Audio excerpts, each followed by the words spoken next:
जय श्री कृष्ण भक्तों। आज मैं आपको प्रेम के संबंध में बताऊंगा।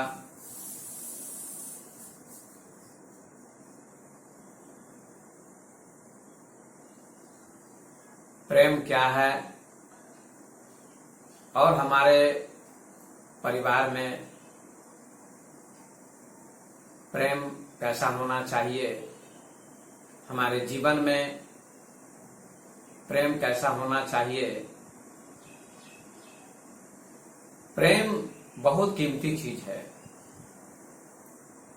प्रेम एक दिव्य चीज है। प्रेम के बारे में जितना व्याख्यान दिया जाए कम है। आज समाज में, परिवार में, दुनिया में प्रेम का अभाव हो गया है।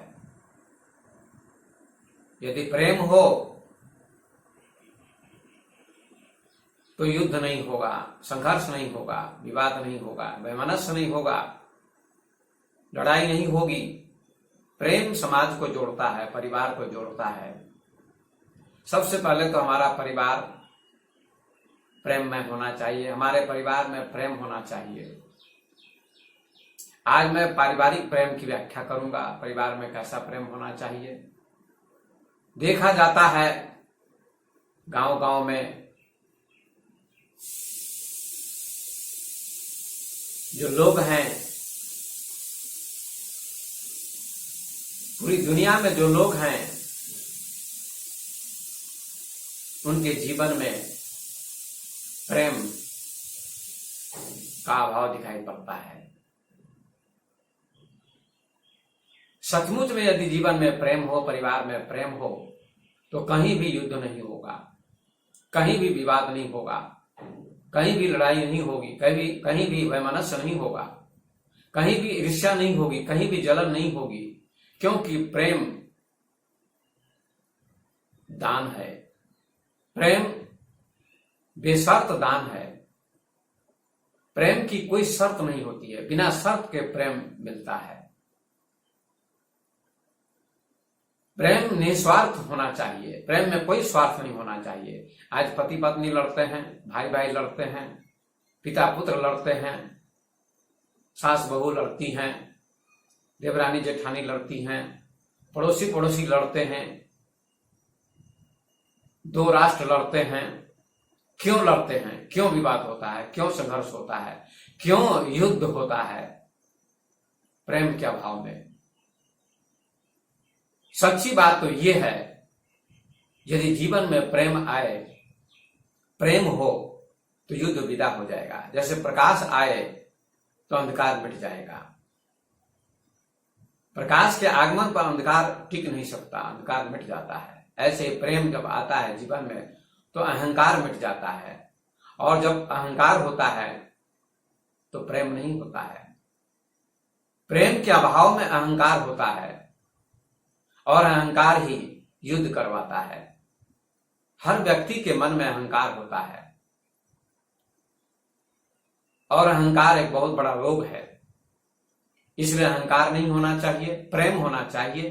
प्रेम बहना चाहिए। प्रेम बेशर्त दान है। जैसे गंगा बहती है, बेशर्त बहती है, उसमें कोई भी डुबकी लगा सकता है, कोई भी स्नान कर सकता है। गंगा किसी को मना नहीं करती है। सैकड़ों, हजारों, लाखों लोग उसमें डुबकी लगा सकते हैं। सबको डुबकी लगाने का हक है। गंगा बहती है। ऐसे प्रेम बहना चाहिए। प्रेम बेशर्त दान है। पति कहता है पत्नी हमसे प्रेम नहीं करती है, मैं पत्नी को प्रेम करता हूं। पत्नी कहती है पति को मैं ज्यादा मानती हूं, पति मुझे कम मानते हैं। इसलिए विवाद होता है। भाई भाई में विवाद हो जाता है प्रेम के अभाव में। इसलिए प्रेम जोड़ता है, प्रेम तोड़ता नहीं है। जैसे सुई जोड़ती है फटे हुए कपड़े को, सुई जोड़ने का काम करती है, कैंची काटने का काम करती है। कैंची घृणा है, कैंची अहंकार है, कैंची नफरत है और नफरत ही नरक है। प्रेम ही स्वर्ग है, घृणा ही नरक है। तो प्रेम जोड़ता है, तोड़ता नहीं है। पूरे विश्व को जोड़ता है, व्यक्ति व्यक्ति को जोड़ता है, समाज को जोड़ता है, परिवार को जोड़ता है, पूरी दुनिया को प्रेम जोड़ने का काम करता है। इसलिए जीवन में प्रेम होना चाहिए और वह प्रेम निस्वार्थ होना चाहिए, बेशर्त होना चाहिए। प्रेम की कोई शर्त नहीं होनी चाहिए कि मैं तुझे प्रेम करता हूं, तुम मुझे क्यों नहीं करते हो। ये गलत बात है। प्रेम होता है, किया नहीं जाता है। जैसे फूल खिलता है तो सबको सुगंध मिलती है, फूल की कोई शर्त नहीं है, सबको सुगंध मिलती है। हवा की कोई शर्त नहीं है, हवा सबको मिलती है, हवा बेशर्त बहती है। इसी प्रकार से हमारा प्रेम भी बेशर्त होना चाहिए। जीवन में यदि प्रेम का अवतरण हो जाए व्यक्ति व्यक्ति के जीवन में, तो युद्ध विदा हो जाएगा। समाज में, परिवार में कलह नहीं होगी, शांति होगी। इसलिए हमारे ज्ञानियों ने कहा है कि प्रेम ही परमात्मा, love is God, love is purity, love ही अर्थात प्रेम ही पवित्रता है, प्रेम ही भगवान है, ऐसा ज्ञानियों ने कहा है। प्रेम से बढ़ के कोई भी दुनिया में पवित्रता नहीं है, सबसे बड़ी पवित्रता प्रेम है। प्रेम द्वार है, परमात्मा मंजिल है। प्रेम मार्ग है, परमात्मा मंजिल है। प्रेम के माध्यम से ही परमात्मा तक पहुंचा जा सकता है, परमात्मा को जाना जा सकता है। इसलिए हमारे परिवार में प्रेम होना चाहिए। आइए आज मैं परिवार के प्रेम की व्याख्या करता हूं। परिवार में कैसा प्रेम होना चाहिए।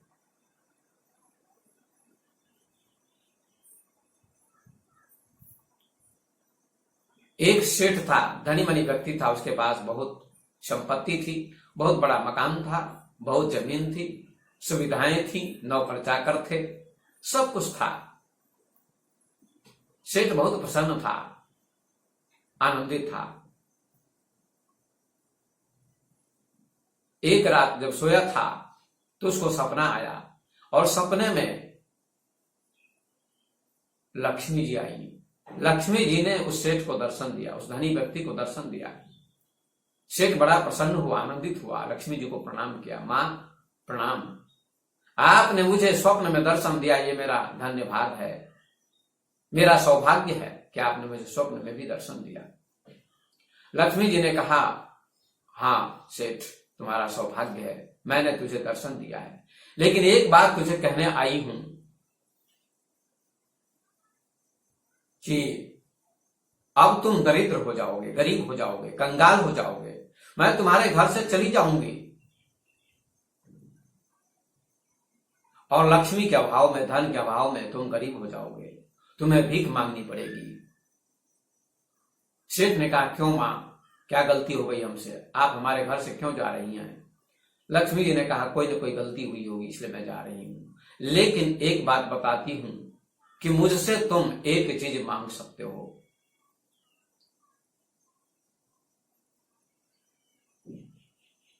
कोई भी एक चीज तुम मांग सकते हो, मैं तुम्हें दे सकती हूं, और चीज तुम्हें नहीं मिलेगी। सेठ ने कहा, आज्ञा कीजिए।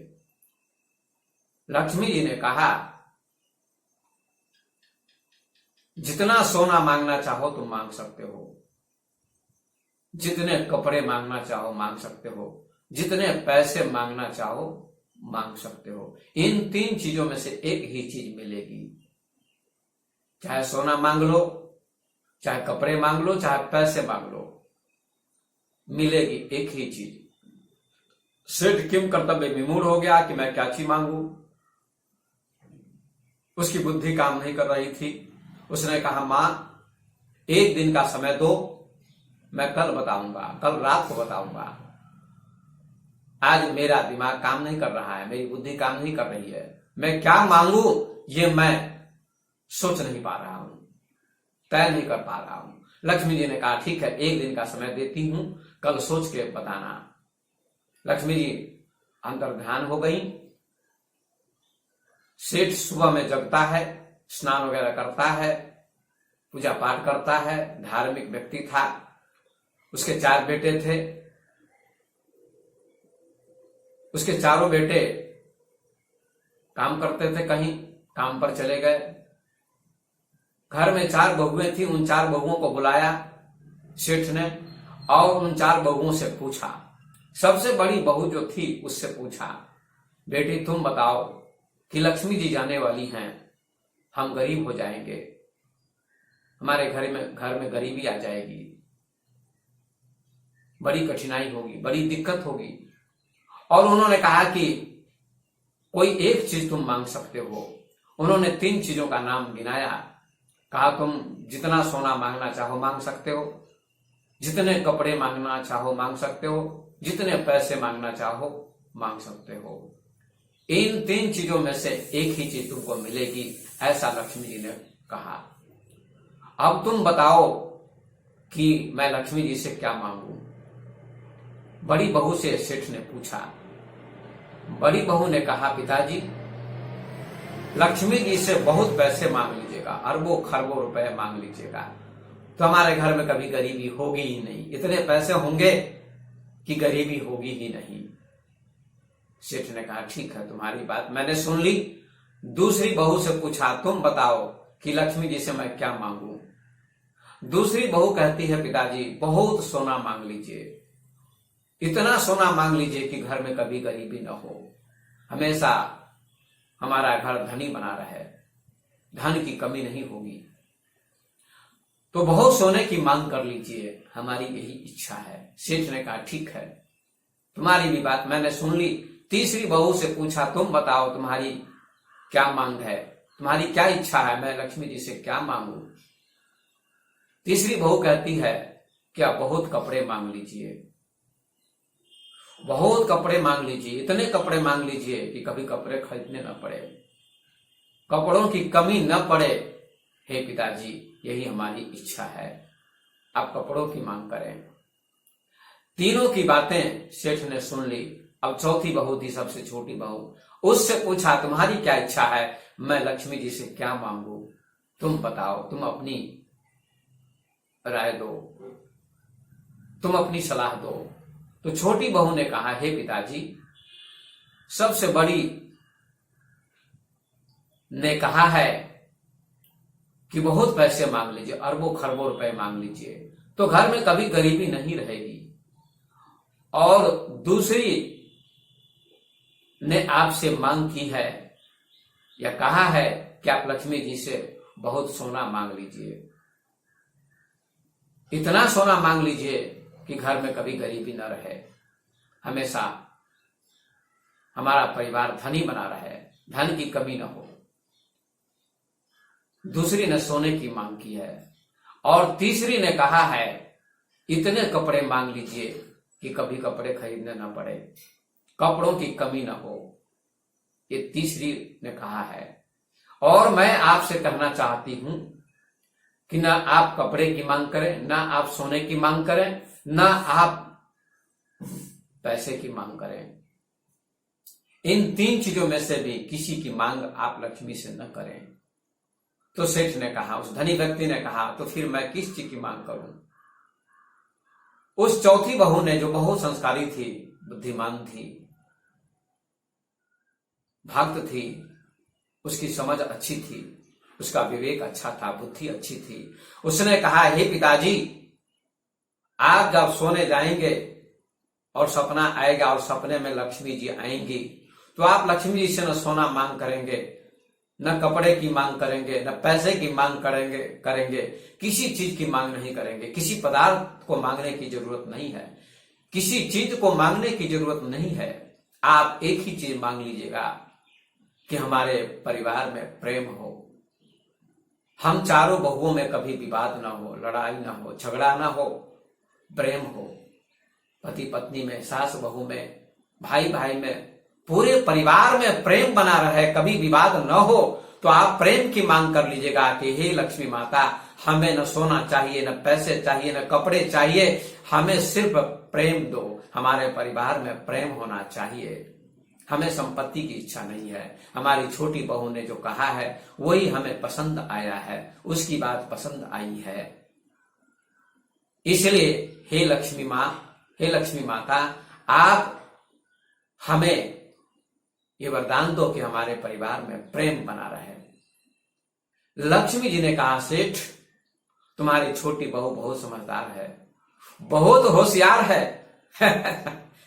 उसने बहुत कीमती चीज मांग ली है, ऐसी चीज मांगी है जो दुर्लभ है। दुनिया में ऐसी चीज कोई नहीं मांगता। सभी पदार्थ मांगते हैं, सोना मांगते हैं, कपड़े मांगते हैं, पैसे मांगते हैं, पदार्थों की मांग करते हैं लोग भगवान से, मंदिर में, मस्जिद में, संतों के पास जाकर। लेकिन प्रेम की मांग कोई नहीं करता। कोई कोई करता है, कोई बिरला ही प्रेम की मांग करता है। तो सेठ मैं तुमसे प्रसन्न हूं, तुम्हारी छोटी बहू की बात से प्रसन्न हूं। अब मैं तुम्हारे घर से कभी नहीं जाऊंगी। जहां प्रेम होता है वहां लक्ष्मी का निवास होता है। तुम्हारे घर से मैं कभी नहीं जाऊंगी, ये तुम्हें मैं वरदान देती हूं।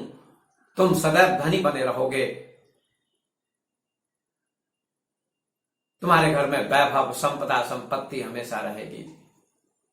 सेठ बड़ा प्रसन्न हुआ। लक्ष्मी जी चली गई।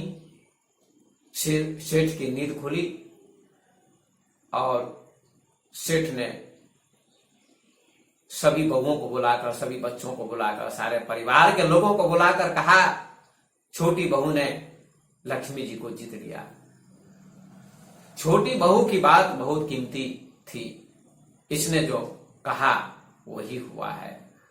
लक्ष्मी जी ने वरदान दिया है कि ठीक है, मैं तुम्हें प्रेम का वरदान देती हूं। और जिसके घर में प्रेम होता है वहां विवाद नहीं होता, वहां कलह नहीं होती, वहां लड़ाई नहीं होती, वहां मुकदमा नहीं चलता है भाई भाई में। इसलिए परिवार में समता होती है, परिवार में प्रेम होता है।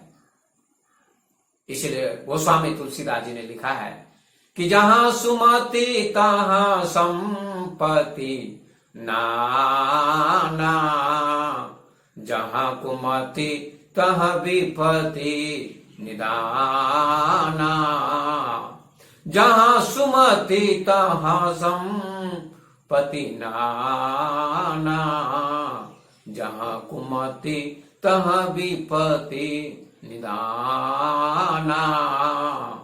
जहां सुमति होती है, सद्बुद्धि होती है, प्रेम होता है, वहां संपत्ति बहुत होती है। और जहां कुबुद्धि होती है, दुर्बुद्धि होती है, वहां विपत्ति होती है।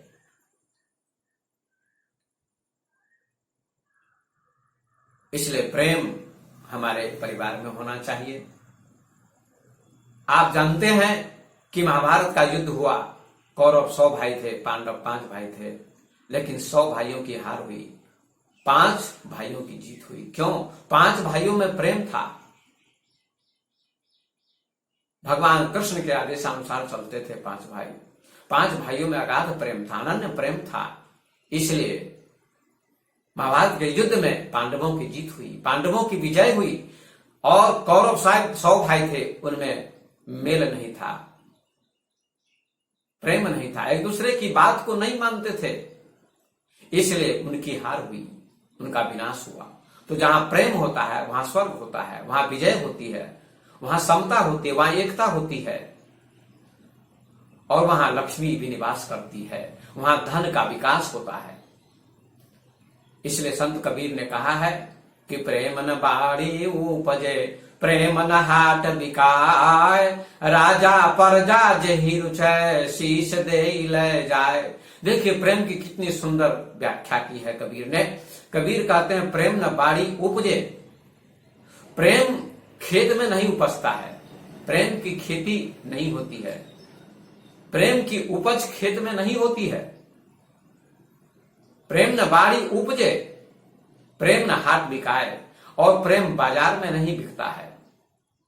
आप बाजार में प्रेम खरीदने जाओगे तो नहीं मिलेगा, बाजार में प्रेम नहीं मिलता। तो कहां मिलता है प्रेम? कहां होता है प्रेम? राजा प्रजा जेहि रुचे। कबीर कहते हैं कि राजा हो या प्रजा हो, जिसकी रुचि हो वह अपना सिर दे दे। राजा प्रजा जेहि रुचे, शीश दे ले जाए, अपना सिर चढ़ा दे गुरु के चरणों में, भगवान के चरणों में। वो सिर क्या है? सिर चढ़ाने से ही सिर अर्पण करने से ही परमात्मा मिलता है, गुरु का आशीर्वाद मिलता है, महापुरुष का आशीर्वाद मिलता है। लेकिन बहुत लोगों को अहंकार होता है, धनी लोगों को, कि हमारे पास धन है।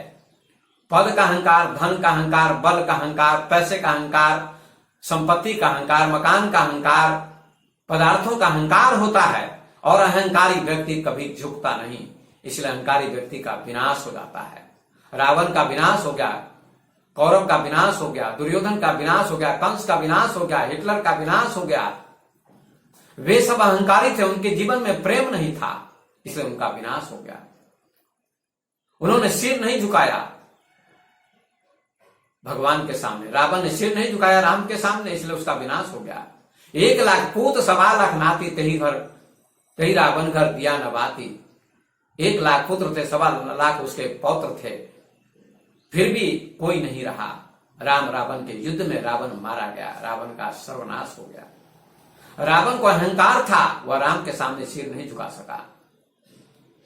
मिट गया तो मिट गया, लेकिन सिर नहीं झुका सका। दुर्योधन ने भी कृष्ण को भगवान न माना, इसलिए मिट गया, सर्वनाश हो गया उसका। और पांडवों ने श्री कृष्ण को भगवान माना, उनके सामने सिर झुकाया, इसलिए पांडवों की विजय हुई। पांडवों में प्रेम था। तो हमारे जीवन में प्रेम होना चाहिए। सिर झुकाइए।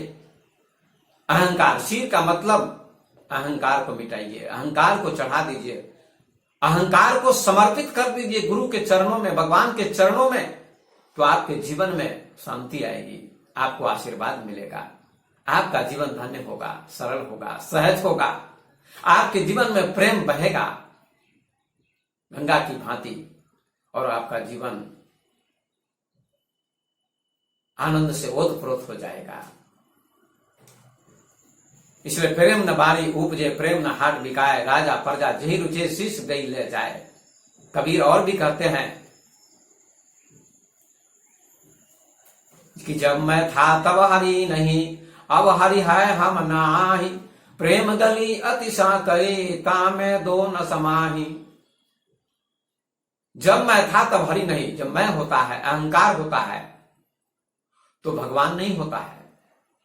और जब भगवान आता है जीवन में, प्रेम आता है जीवन में, तो अहंकार नहीं होता है। भगवान का दूसरा रूप प्रेम है। जीवन में प्रेम आता है, मन में प्रेम आता है, तो अहंकार विदा हो जाता है, अहंकार नष्ट हो जाता है। जब मैं था तब हरि नहीं, मैं का अर्थ होता है यहां अहंकार, घमंड, धन का घमंड, पद का घमंड, पैसे का घमंड, यह अहंकार है। अहंकार नहीं होना चाहिए। और जब प्रेम आता है, भगवान आता है जीवन में, तो अहंकार मिट जाता है। जब मैं था तब हरि नहीं, जब मैं होता है, अहंकार होता है, तो परमात्मा